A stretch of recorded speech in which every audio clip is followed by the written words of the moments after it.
आइए इसी बजट पर जल्दी से एक एक फर्स्ट रिएक्शन जल्दी से हमारे बजट के हेडक्वार्टर्स में हमारे सारे बड़े मेहमान हैं, उनसे एक बार जल्दी से फर्स्ट रिएक्शन।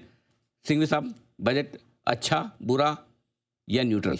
बहुत अच्छा था, क्योंकि एक्सपेक्टेशन थी नहीं, तो अच्छा हुआ, 1.5 घंटे में खत्म हो गया, कार्यक्रम हो गया, घर पे जाके खाना खा सकते हैं। एक कोई खास बात जो बजट में लगी? मेरे ख्याल से बायबैक का जो है, जो आपने भी बताया था, बायबैक का है वो माइनॉरिटी शेयर होल्डर्स के लिए बहुत अच्छा है, क्योंकि माइनॉरिटी शेयर होल्डर्स को कैपिटल गेन्स लगेगा, चाहे शॉर्ट टर्म हो या लॉन्ग टर्म हो, और उसमें प्रोमोटर्स पार्टिसिपेट ना करें और माइनॉरिटी शेयर होल्डर्स के लिए बायबैक करें तो कंपनी के लिए भी बहुत अच्छा होगा। प्रोमोटर्स की शेयर होल्डिंग बढ़ गई और आपने जो पैसा आपके पास पड़ा था, जो काम नहीं आ रहा था, वो आपने बांट दिया। कहने का मतलब वहीं के वहीं हम नहीं, वकीलों के लिए बहुत अच्छा है, वकीलों के लिए बहुत अच्छा है, वकीलों के लिए रोजगार, मतलब जो बेकार है उनको भी रोजगार का योजना है। पर सीधी बात यह है, एक जो बता रहे हैं कि 1,35,000 करोड़, आप अमाउंट देखिए, वो ला के दे देगा, क्योंकि रेट्रोस्पेक्टिव अमेंडमेंट के हिसाब से। तो आज के दिन पे जो टैक्स का मसला चालू है जी, because of not getting the clarity on any matter, आज का सुप्रीम कोर्ट का जजमेंट देख लीजिए, बाकी सारी चीज़, तो हमारे टैक्स लॉज के अंदर आगे पीछे कितना, अभी इन्होंने एसटीटी की जो बात की, and I want to take up that STT matter,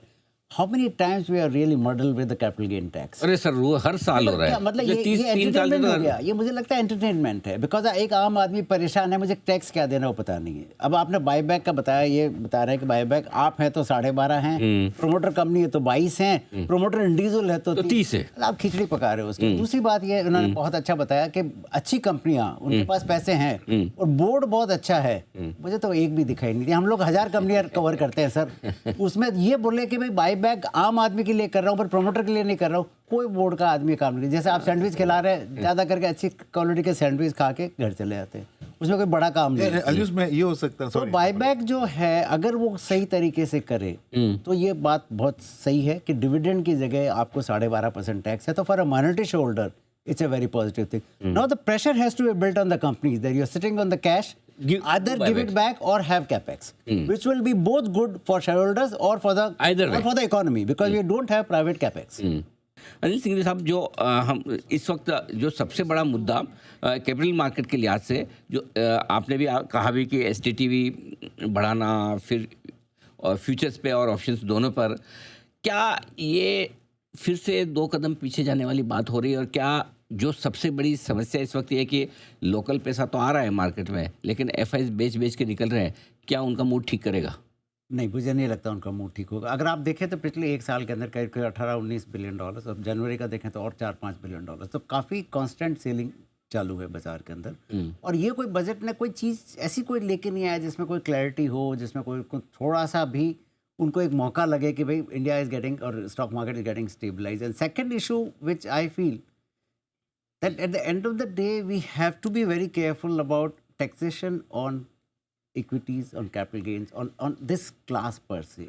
हमने पिछले 10 साल में 10 बार चेंज किए, every time why this should be really a subject matter of so much of changes coming इन। इसमें स्टेबिलिटी क्यों की लेके आए सबके लिए, मैं ये बोल रहा हूँ कि इंडियन इन्वेस्टर के लिए, पर सबके लिए इशू एक आप, और एक ये करिए 5 साल में हम ये कोई चेंज नहीं करेंगे। हाँ, एक बार ये बोल आप ये बताएं, हर साल आप एक मतलब सांस ऊपर के ऊपर और नीचे के नीचे, और कई बार ऊपर नीचे दोनों तरफ काम हुआ है, पहले निकालो फिर लगाओ, ये तो ठीक बात नहीं है। आप ये देखिए 2024 में 23 जुलाई 2024 से आपका कैपिटल गेन टैक्स 10 से 12.5 हो गया, और वो 11 बजे प्रस्तुत किया, मैंने 10 बजे शेयर बेचे, क्या टैक्स लगेगा? और देखो किसी मतलब ये थोड़ी कि मैं चोर हूँ, सही बोल रहे हैं पर आप आगे एक डेट ला लें कि इस तारीख से ये लागू होगा। आप 23 तारीख को बताएं कि 11 बजे प्रस्तुत किया और 10 बजे शेयर जो बेचे वो भी 12.5 लगेंगे। कहीं मतलब मैं कहना ये चाहता हूँ कि कहीं आप एक चीज लेके आए कि ये टैक्स है और इसी को रहेंगे। अगर आपको लगे आपकी रेवेन्यू कम है, दूसरे स्रोत देखिए, ये नहीं आप इसी को एक को मारे जा रहे हो। आप तो पिछले 10 साल से इसको मार के इसको अधमरा कर दिया। सिंघवी साहब को देख के गिरे ना, बोले मुझे तो 10 कंपनियां नहीं मिलती ऐसी दिख रही जो कि एक्सचेंज दिग्विजय को छोड़ दे। जहाँ बोर्ड ये बोले कि आप ये बायबैक करो, प्रोमोटर बोले अच्छा मैं नहीं पार्टिसिपेट करूंगा, हाँ, ऐसे मिलना कम है। तो आपका गोल्ड पे व्यू क्या है उस पर डिपेंड करेगा।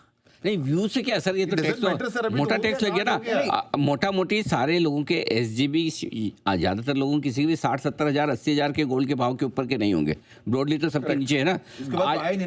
उसके बाद आए नहीं, वही तो 3 गुना 4 गुना हो चुका है, 3 गुना भाव हो गया, 3 गुना नहीं, चलो डबल मान लो, डबल मान लो 60 हज़ार वाले के। पर वो जो अगर आपने आरबीआई से खरीदा है तो टैक्स नहीं लगेगा, पर आपने सेकेंडरी आरबीआई ने इशू करने बहुत दिन हो गए, कभी शायद taxable the highest marginal rate होगी, जो आप बता रहे हो कि 1.25 ये लाख। आइडिया इन्होंने दिया इन्होंने आइडिया दिया है कि उसको इंटरेस्ट इनकम मान लो, ये फिरोज सर का आइडिया है। आपने उस आइडिया को इंटरप्रेट किया कि जो गवर्नमेंट के लिए होल हो गया है उसको फिल करने के लिए आपकी जरूरत है, तो आपकी जरूरत तीनों चीज़ों पे है। नहीं, लेकिन ये तरीका ठीक नहीं है कि आप रेट्रोस्पेक्टिवली चेंज करें, क्योंकि अगर ट्रेडिंग के लिए आपने प्लेटफॉर्म पे अलाउ किया है, या तो उस समय पता होता है कि कोई आदमी गोल्ड बॉन्ड खरीद रहा है, तो फिर उसको मालूम होना चाहिए कि मेरा टैक्स। और आप इतने चिंतित क्यों हैं? जब एसटीटी लाए थे तब बोला कैपिटल गेन नहीं, तो तब भी था चिंतित सर। नहीं लगेगा। नहीं, क्या बात उसके करें। बाद आप उसको बढ़ाते जा रहे हो, हाँ, तो चिंतित तो हम ये मुझे लगा कंसिस्टेंट है ये। नहीं, बिल्कुल कंसिस्टेंटली चिंतित है हर सर। बार आपकी जेब में